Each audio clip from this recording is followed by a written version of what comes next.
आके तीर्थ सब समझे हंस मुनि नहीं आदरी है। आके तीर्थ सब समझे हंस मुनि नहीं आदरी। नारद जी ने व्यास जी को देखा, देख के बोले महाराज बड़ी चिंता में लग रहा है। हमने कल भी आपको बताया था कि यह मुख नहीं है जो आसान बोर्ड। इस मुंह को देख के आदमी बता दे कि भैया तुम दुखी हो कि प्रसन्न हो कि मुंह लटको है कि का है कि बीमार हो। तुम बीमार से देखे हो तो अलग से समझ में आ जाए। पड़ोसी पूछ रहा हूँ काय भैया का बात है, बड़ो मुँह से होते हो, क्या बताएं मुझे बुखार चढ़ रहा हो। तो ये मुख नहीं साइन बोर्ड है। नारद जी ने देख लिया कि व्यास जी चिंता में बैठे। व्यास जी से बोले व्यास जी बड़ी चिंता में हो, क्या बात। व्यास जी कहते हैं नारद जी से, नारद जी क्या बतावें, हमने सब कुछ बनाया। हमने 4 वेद बनाए। पहले एक ही वेद हतो, फिर हमने वो के 3 हिस्सा कर दे। ऋग्वेद, सामवेद, यजुर्वेद, अथर्ववेद 4 वेद बनाए, पुराण बनाए। फिर भी चैन में पड़ी सो पंचम वेद महाभारत भी बनाए। लेकिन इतनो सब बनावे के बाद हमारे मन में शांति नहीं मिल रही। शांति नहीं है हमारे मन में, पता नहीं हमारे मन में संतोष क्यों नहीं है। नारद जी को हंसी आ गई। नारद जी बोले व्यास जी एक बात बताएं, बोले आपको ना शांति कभी मिली है और ना मिलेगी। बोले क्यों। बोले तुमने सब बनाया है, सब वेद बनाए, पुराण बनाए, शास्त्र बनाए, लेकिन सब बनाने के बाद भी तुमने उनमें भगवान के गुणों को नहीं गाया है। इसीलिए तुम्हें कभी शांति नहीं मिलेगी। भगवान के गुणों को अनुवाद करना था, उसमें भगवान का गुणानुवाद। कितनी बढ़िया बात है कि हम जीवन में सब कुछ पाले, लेकिन यदि अगर हम जीवन में भगवान को नहीं पा पाए तो जितना हमने पाया है सब पाया हुआ व्यर्थ है। जीवन में हमें सब मिल जाए, लेकिन यदि भगवान नहीं मिले तो सब व्यर्थ है। अगर भगवान की भक्ति नहीं है जीवन में तो कितना धनवान हुए हम, कितना बड़ा पद हो, कितनी बड़ी संपत्ति हो, लेकिन कोई काम की नहीं है। धन मिल जाए, पद मिल जाए, प्रतिष्ठा मिल जाए, लेकिन यदि प्रभु नहीं मिले तो कुछ नहीं मिला। संसार का सबसे बड़ा धन है भगवान का नाम।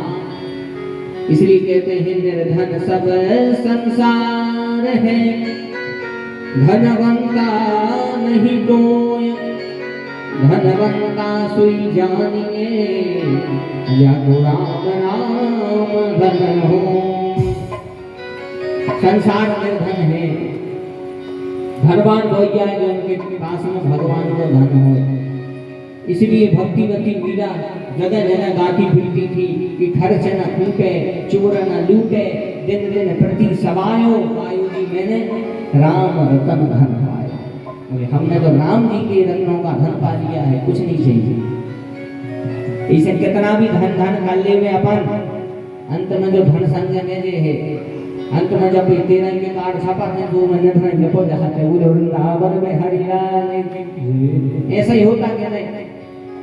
अंत में जब के कार्ड छपे हैं तो कितना धनवान आदमी हो गए, अंत में निर्धन हो गए, कछु कमा के नहीं गए। यही है सत्यता। इसीलिए जीवन में सब मिल जाए, लेकिन यदि भगवान नहीं मिले तो सब मिला हुआ व्यर्थ है। एक कवि कितनी बढ़िया बात कहता है, कवि कहता है बुद्धि बड़ी चतुराई बड़ी, बुद्धि बड़ी चतुराई बड़ी और सुंदरता तन में प्रगति है। मान बड़ो धन धाम बड़ो, यश कीर्त हूँ जग में प्रगति है। झूमत द्वार गजेंद्र हजार, सो इंद्र हूँ सो कछु नाय खटी हो। कुछ भी मिल जाए हमें, बुद्धि मिल जाए, चतुराई मिल जाए, बुद्धि बड़ी चतुराई बड़ी और सुंदरता तन में प्रगति है। कितनी सुंदरता मिल जाए, मान बड़ो मान मिल जाए, धन धाम बड़ो धन मिल जाए, यश कीर्त हूँ जग में प्रगति हूँ, जग में यश कीर्ति हो जाए। झूमत द्वार गजेंद्र हजार। घर के सामने ट्रैक्टर वाहन घोड़ा खड़े होंगे, झूमत द्वार गजेंद्र हजार, सो इंद्र हो सो कछुनाय घटी हो। तुलसीदास जी कहते हैं तुलसी जगदीश की भक्ति बिना जैसे सुंदर नारी की नाक करी। यदि भगवान का भजन नहीं है तो ठीक उसी प्रकार सुंदरता है, जैसे सुंदर तो कितना हुई लेकिन नाक कटी हुई नकटी हुई प्रकार से सुंदरता का। इसलिए जीवन में सब कुछ मिल जाए, भगवान अगर नहीं मिले तो हमने कुछ नहीं पाया। जैसे कितना बढ़िया सब्जी बना ले, लेकिन यदि सब्जी में राम रस न हो, कितना अच्छी सब्जी बना ले, पनीर की सब्जी बना ले, पनीर की तो सबने खाई है, खाई है सबने कि नहीं। जैसे पनीर की सब्जी बना, हम तो नहीं बना, फिर भी हम बनाने की कोशिश कर रहे हैं, बड़े ध्यान से सुनिए। और कछु गड़बड़ी हो तो कहता बीमार में किंतु तुम्हारा मन जो नहीं जा रहा। अच्छी पनीर की सब्जी बनाओ, पहले पनीर ले आओ बाजार से, फिर ले आके अच्छे उगो साफ करके बढ़िया काट ली चाकू से, अच्छे छोटे छोटे पीस कर ले। उसके बाद में अच्छे शुद्ध घी से उनको भूनो, हल्को हल्को शुद्ध घी से भून के उनको निकाल ले। फिर बोले अच्छे टमाटर को किस के अच्छी उगी ग्रेवी बना ली। फिर बढ़िया में टमाटर डालो, अच्छे टमाटर को पक जान ले। फिर बढ़िया कछु मसाला डालने सो मसाला डालो, हल्दी गरम मसाला जी कछु भी हो यार, अपन से वो अच्छी नहीं गलत सही से बता रहे हैं। सब मसाले डालने अच्छे, जहाँ वो पक जाए फिर ऊपर से पनीर डालो, अच्छे वो पकाने दे। पनीर डालने के बाद अच्छे ऊपर से कसूरी मेथी डाल दे, अच्छे बढ़िया ढाक में धर दे। तनक देर बाद खाओ, कैसी लगे सब्जी बताओ। कछु कमी रह गई, कछु कमी रह गई बताओ काई नमक की, मुझे वृंदावन में हरिलाल की। तो कितना अच्छी पनीर की सब्जी बना देंगे, लेकिन यदि वो में नमक न हो, वो में राम रस न हो तो कोई काम की नहीं है। ऐसा ही हमारा जीवन है कि हम कितना कमा ले रहे, यदि ये में राम रूपी भक्ति नहीं है तो कुछ नहीं है। तो जब आप हम नहीं कह रहे, तुलसीदास जी कह रहे भक्तिहीन नर सोहहि कैसे, लवण बिना बहु व्यंजन जैसे।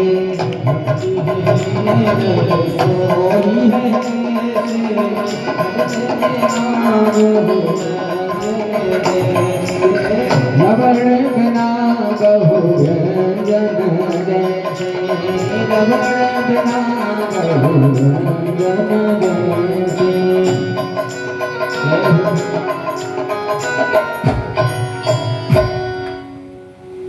तो जैसे नमक बिन सब्जी बेकार है, यदि नमक नहीं है और सब्जी बेकार है, ऐसे ही हमारे जीवन भी बेकार है। यदि इस जीवन में हमारा भगवान का नाम ना लें तो यह जीवन में इसी प्रकार बेकार है जैसे नमक बिन सब्जी।